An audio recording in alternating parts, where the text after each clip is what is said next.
আর video বলছে, কাগজ দেখাচ্ছে, এই যে আপনারা সই করেছেন, আপনারা আমরা কেউ সই করিনি। আমরা যেমন জমি দখলে লড়াই করছি, আমরা প্রশাসনের আমরা লড়াই করব। এই জমি অধিকার আমাদের, ওদের নয়। যাকে দেখলেন ভিডিওতে লাল ঝান্ডা হাতে গোটা গ্রামের মানুষকে সঙ্গে নিয়ে লড়াই করছেন এবং পুলিশ প্রশাসনের বিরুদ্ধে জিহাদ ঘোষণা করেছেন, তার নাম হচ্ছে বন্যা টুডু, একজন আদিবাসী গরিব ঘরের মহিলা।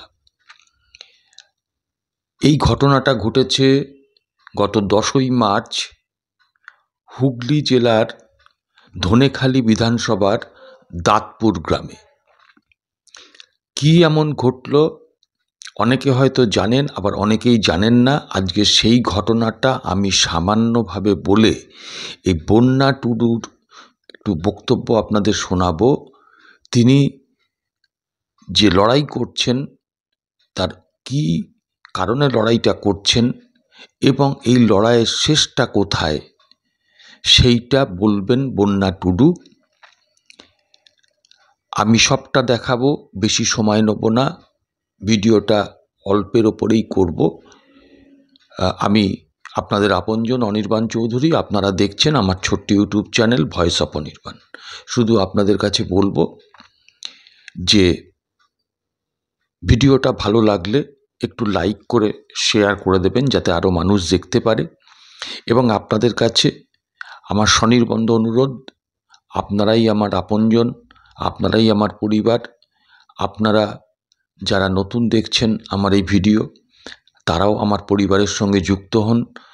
এর জন্য আপনারা অনুগ্রহ করে আমার এই ছোট্ট ইউটিউব চ্যানেল, কয়েক মাসের চ্যানেল, তাকে একটু সাবস্ক্রাইব করে পাশের বেল আইকনটাকেও প্রেস করে দেবেন, যাতে আপনি আমার সমস্ত ভিডিওর নোটিফিকেশানটা সর্বাগ্রে পান। আমি প্রতিদিন একটা করেই ভিডিও করছি সকাল 9টায়, তো সেগুলো রিপোর্টটা পাবেন। আপনারা দয়া করে একটু আমার ভিডিওটাকে সাবস্ক্রাইব করে পাশে থাকবেন, আর অবশ্যই আপনাদের মতামতটা জানাবেন। দেখুন, হুগলি জেলার ধনেখালি বিধানসভার দাঁতপুর গ্রাম, একেবারে সেই গ্রামে 177টা পরিবার, একেবারে খেটে খাওয়া মেহনতি মানুষের পরিবার, আদিবাসী। তারা প্রত্যেকে ওইখানে দীর্ঘদিন ধরে বাস করছেন এবং বামফ্রন্ট আমলে জমির পাট্টা পেয়েছিলেন। কিন্তু দুর্ভাগ্যবশত এই লক্ষ্মী ভাণ্ডারের নাম করে, যখন লক্ষ্মী ভাণ্ডারের টাকা 500 থেকে 1000-1200 মানে বাড়িয়ে দেওয়া হয়, তখন একটা ইংলিশ ফর্ম মেনে অভিযোগ যে সরকারি আধিকারিকরা সঙ্গে তৃণমূলের মাতব্বররা থেকে এই গরিব গ্রামটিতে আসে এবং তাদের দিয়ে লক্ষ্মী ভাণ্ডারের কথা বলে সই করানো হয়। আসলে পরে তারা জানতে পারেন যে তাদের জমি কেড়ে নেওয়ার জন্য, কোর্টকে ভুল বোঝাবার জন্য এই অভিসন্ধি করে তাদের দিয়ে সই করানো হয়েছিল। তারা গরিব মানুষ, মূর্খ মানুষ, পড়াশুনো জানেন না, তারা সই করে দিয়েছেন। তাদের সঙ্গে প্রতারণা করা হয়েছে এবং সেই কোর্টের অর্ডার নিয়ে এসে ওই জমি কাটতে গিয়েছিল, 32 বিঘে জমি। সেখানে 3 ফসলি জমি, সেখানে 3টে ফসল ফলে, চাল, ডাল, তিল, আলু, বিভিন্ন ফসল ফলে, কাটরারি ফসল ফলে। ওটাই তাদের রুটি রোজগারের জায়গা। এবারে সেখানে যখন কোর্টের অর্ডার হাতে নিয়ে পুলিশকে সঙ্গে করে প্রশাসন, অর্থাৎ বিডিওর নেতৃত্বে এক দল প্রশাসনিক অধিকর্তা, তারা যখন আসেন, তখন এই বন্যা টুডু সম্পর্কে বলে রাখি সংক্ষেপে, ইনি কিন্তু মার্ক্সবাদী কমিউনিস্ট পার্টির মেম্বার, ওই গ্রামে বসবাস করেন। ওনার মা সিপিএমের মেম্বার ছিলেন। ছোট্ট বন্যা সে মায়ের হাত ধরে একটা সময় সিপিএমের মিছিলে আসতেন। তার মধ্যেও একদিন সিপিএমের নেত্রী হওয়ার বা নেতৃত্ব দেওয়ার ইচ্ছা জাগে। তিনি পঞ্চায়েতে দাঁড়ান, পঞ্চায়েতে যেতেন, 3 বারের প্রধান। শেষবারে তার বিরুদ্ধে ষড়যন্ত্র করে তাকে তৃণমূলরা হাঁটিয়ে দেয়। কিন্তু জমির আন্দোলন তিনি করছেন, গরিব মানুষের স্বার্থে লড়াই করছেন। অনেক সোনালি হাতছানি পেয়েও তিনি সেটার দিকে ভুলে তৃণমূলের দিকে যাননি। সেদিনও ওই 10ই মার্চও ওই পুলিশ প্রশাসনকে তিনি বাধ্য করেছেন ওখান থেকে চলে যেতে। আদালতে মামলা চলছে, তারা যেমন সে আদালতের মামলার জন্য প্রস্তুতি নিচ্ছে।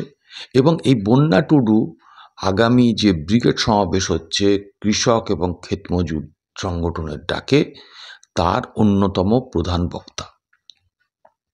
তো আমি তার এই পরিচয়টা দিলাম, ঘটনাটা জানালাম। এবারে বন্যা টুডুর মুখ থেকে কয়েক মিনিটের জন্য তার বক্তব্যটা শুনুন এবং আপনারা অবশ্যই আপনাদের মতামতটা জানাবেন। আবারও বলছি, অনুগ্রহ করে আপনারাই আমার আপনজন, আপনারাই সব। আমার এই ছোট্ট ইউটিউব চ্যানেলের যদি ভালো লাগে একটু সাবস্ক্রাইব করে পাশে থাকবেন, আমি খুশি হব। সবাই ভালো থাকবেন। শুনুন বন্যা টুডুর ওই সংক্ষিপ্ত বক্তব্যের মধ্যে দিয়েই আজকে আমার ভিডিও আমি শেষ করব। আবার দেখা হবে আগামীকাল সকাল 9টায়। ভালো থাকবেন, নমস্কার। লড়াইটা নিতে শুরুটা হয়েছে যে জমিটা তো বামপন সরকার দিয়েছে আর একটা সরকার নিয়ে নেবে, এটা তো মানা যায় না।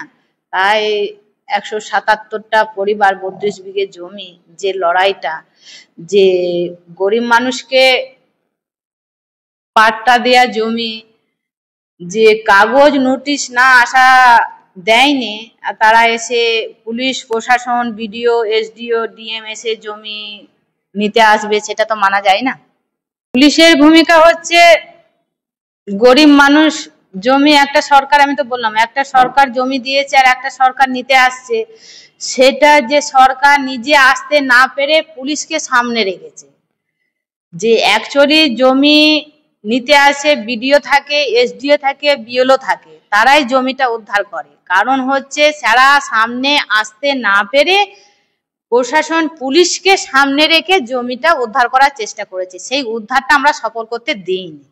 কারণ হচ্ছে যে জমি আইনের কাজ আইন করবে, কাগজ যতটা আমাদের এগিয়ে গেছে। কারণ হচ্ছে যে 3 জমি ফসল চাষ হচ্ছে, 3টে ফসল, ধান হচ্ছে, আলু হচ্ছে, তিল হচ্ছে, কাটরা ফসল হচ্ছে, সেই জমিকে আবার নিতে আসছে, সেটা তো মানা যায় না।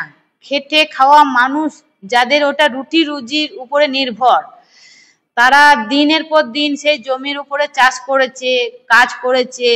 মানে সেই জমিটা আজকে তৃণমূল সরকার তাদেরকে জোর করে জমি নোটিশ না দিয়ে তারা জোর করে দখল করতে এসছে।